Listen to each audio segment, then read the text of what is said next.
Alors, on revient à la communication, justement, parce que vous l'évoquiez avec une forme de vie extraterrestre. Il y a quelques semaines, la NASA a encore une fois communiqué sur 7 exoplanètes qu'on a trouvées à 40 millions d'années-lumière, ou 40 millions, 40 années-lumière, je ne sais pas exactement, autour d'un 40, hein, autour d'un soleil. Il y en a 7, ça correspond bien à notre système solaire. Elles ne sont pas trop loin, pas trop près. Elles sont dans la zone habitable. Dans la zone habitable, une forme de... Elles sont rocheuses ? Oui, parce qu'elles sont à peu près de la taille de la Terre. Donc, voilà, donc j'ai l'impression, rocheuses. Morvan, que c'est une non-annonce, parce qu'on le sait qu'il y a des milliards de planètes potentiellement habitables. Oui, il ne se passe pas de semaine quasiment sans qu'on découvre de nouveaux systèmes d'exoplanètes, avec une possibilité, une diversité aussi dans les systèmes planétaires qui sont découverts. On a découvert petit à petit qu'il y avait énormément d'étoiles rouges qui sont plus froides, avec beaucoup de planètes autour. Il y a des planètes autour de pulsars, il y a des planètes, enfin, il y a une diversité. Il y a même des planètes qu'on détecte maintenant qui sont qu'on dit orphelines, c'est-à-dire elles ont été éjectées de leur système solaire, elles ne sont même pas au voisinage d'une étoile. Et on pense qu'il pourrait même y avoir... Qui naviguent dans l'espace, comme ça. Oui, pourquoi pas, parce qu'à partir du moment où il y a une source d'énergie, on peut avoir, d'ailleurs, c'est ce qui se passe dans les planètes de notre système solaire, comme lorsqu'on va au niveau de Jupiter et de Saturne. On n'est plus dans la zone habitable telle qu'elle est définie par les astronomes, et pourtant on pense qu'aujourd'hui, il y a des missions même de l'Agence spatiale européenne et de la NASA pour aller voir sous les glaces d'Europe, parce que sous une banquise de glace, si on a de l'eau liquide, parce qu'on a des sources hydrothermales, à cause Il pourrait même y avoir, à l'intérieur de certaines comètes, on pense avoir détecté des poches d'eau liquide à température ambiante à cause de matériaux radioactifs. Donc il pourrait même y avoir des poches d'eau liquide sur des comètes qui se trouvent extrêmement loin. Donc le concept de zone habitable est extrêmement restrictif, mais n'a plus tellement lieu d'être, parce que la vie pourrait peut-être trouver son chemin dans des régions beaucoup plus froides, beaucoup plus hostiles. Et effectivement, on découvre... On découvre régulièrement des... Oui, sur Cérès, je crois qu'ils ont découvert des matières organiques sur Cérès. Alors, il y a des matériaux organiques, alors, ce qui ne veut pas dire des matières biologiques, hein, mais donc de la matière, des molécules... Quelle est la différence Les molécules biologiques, ce sont les molécules qui vraiment participent au vivant, des protéines, l'ADN, par exemple, c'est une molécule biologique. Pas les matières organiques. La matière organique, ça peut aller assez loin, ce qu'on appelle la chimie prébiotique, c'est-à-dire juste avant la vie. Et celle-là, on sait qu'elle est en abondance dans l'univers. On la trouve à la surface des astéroïdes, même à la surface de la comète Chury, on a découvert énormément de molécules organiques. Et on pense qu'elles se forment très spontanément sur les grains de poussière, dans les nuages de gaz où se forment les étoiles. La nature est très bien faite, c'est-à-dire il y a tous les ingrédients, les rayons ultraviolets, il y a même des réactions quantiques qui font que ces molécules apparaissent. Alors c'est tellement froid que la chimie devrait être figée. En fait, elle est très efficace parce qu'il y a un effet tunnel quantique. Donc tout est fait, on a l'impression, dans l'univers pour que les briques, en tout cas de la vie, arrivent en abondance. Alors après, ce passage des briques à la vie elle-même, c'est le grand mystère. Mais moi, je fais confiance à la nature, c'est mon intuition en tout cas. Morvan Salès, Geneviève Delpech, vous savez qu'on fait une revue de presse avec des sujets qui vous concernent bien évidemment. J'ai choisi 5 articles, je vais vous les présenter, vous en choisirez un chacun, je reviendrai sur cette table et on les commentera. Et vous les commenterez, d'accord ? Absolument. Ça marche. Allez. Alors, Geneviève, Morvan, 5 articles, je ne vais pas tous les lire, je vous fais juste une synthèse, d'accord ? L'ombre des extraterrestres qui plane sur la campagne d'Hillary Clinton, donc la campagne qui a eu lieu l'année dernière. La candidate démocrate s'était entourée d'un directeur de campagne adepte des recherches sur les extraterrestres. Il n'y a qu'en Amérique qu'on peut associer politique et extraterrestres. C'est John Podesta, c'est son nom, qui n'a jamais caché son intérêt pour la question des extraterrestres. En 2, on a le plus grand télescope chinois du monde et ils espèrent trouver des signaux extraterrestres grâce à lui.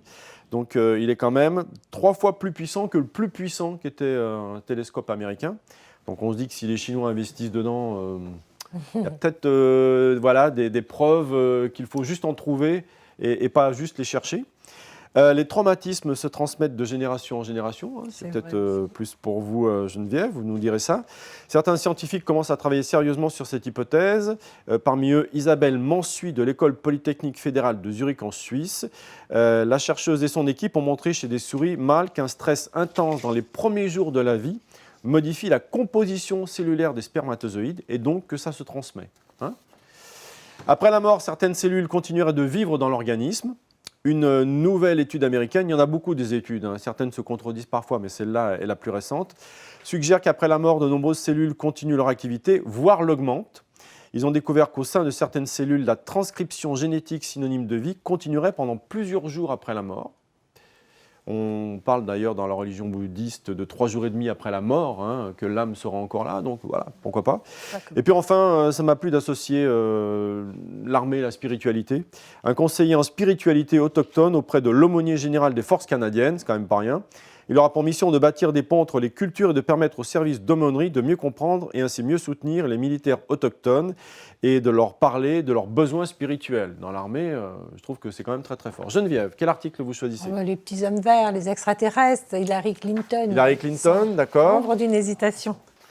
Alors, il y a Hillary Clinton avec l'ombre des extraterrestres. Morvan ? Je veux bien le télescope chinois. Le télescope FAST. chinois, donc on va être dans l'espace. Alors, voici le choix de vos articles. Je vous demandais de les commenter. C'est vrai que dans les médias, sur Internet ou partout, je trouve que l'extraordinaire se niche où parfois on ne l'attend pas. Il suffit juste de le regarder sous un éclairage différent. Donc voilà, pour Hillary, pour vous, et le plus grand télescope pour vous. Alors, Morvan, d'abord. Ce plus grand télescope, moi, ce qui m'interpelle là-dedans, c'est que il en existe déjà des très importants. On envoie des satellites. Et j'ai l'impression que si les Chinois investissent autant, c'est qu'ils ont peut-être des infos et qu'ils attendent juste de les vérifier. Je ne sais pas, il y a quelque chose qui m'interpelle.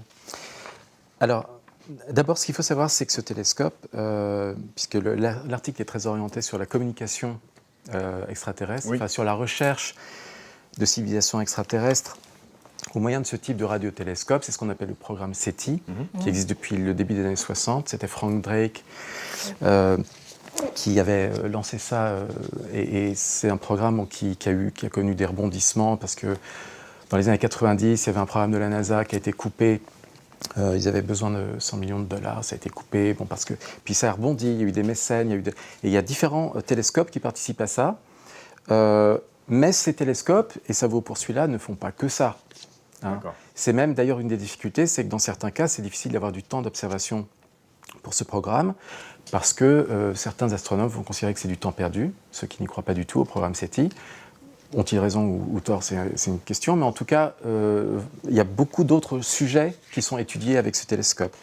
Là, par exemple, c'est un télescope qui, à ces longueurs d'onde-là, permet de détecter des molécules dans le milieu interstellaire, permet de détecter des pulsars, des quasars, c'est-à-dire des noyaux de galaxies avec des trous noirs. Enfin, il y a beaucoup de choses qui peuvent être faites. Donc c'était juste une accroche de com', ça. C'est une accroche de com', parce que, oui, certainement que ce télescope va aussi servir à chercher une vie extraterrestre, parmi d'autres projets qui existent. Et le fait d'avoir une très grande, parce que c'est le plus grand, il fait 500 mètres de diamètre, c'est le deuxième plus grand en un seul morceau, une seule parabole, en un seul dish. Il y en a un autre qui est très grand aussi, c'est le Ratan 600 qui est russe, mais qui fait avec plusieurs panneaux. Mais le seul qui était aussi grand quasiment, c'était celui de Porto Rico, à Arecibo, qu'on voit dans pas mal de films, parce qu'en plus c'est assez pittoresque, cette grande cuvette qui fait 300 mètres de diamètre.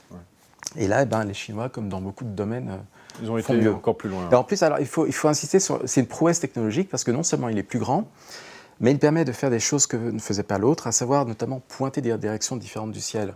Ouais, il est orientable en plus. Il est orientable. Il y a les panneaux ce qu'on appelle le collecteur primaire, c'est-à-dire ce grand bol qui réfléchit les signaux radio, sont orientables.